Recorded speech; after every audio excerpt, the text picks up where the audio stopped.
Apple dah nak release diorang punya foldable iPhone. So ini dia 6 perkara yang korang kena tahu pasal Apple punya iPhone boleh lipat ni.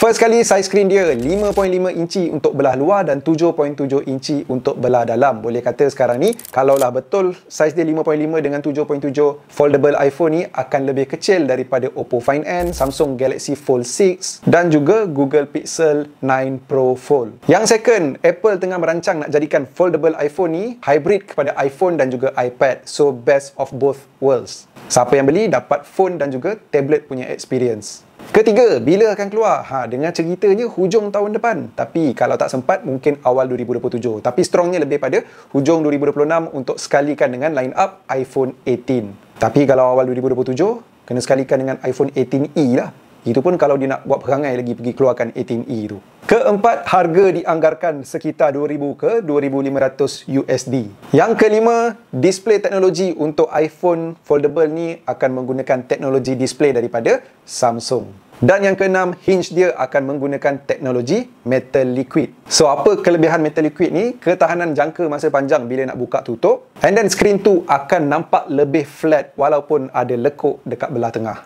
So, sekarang ni korang tahulah yang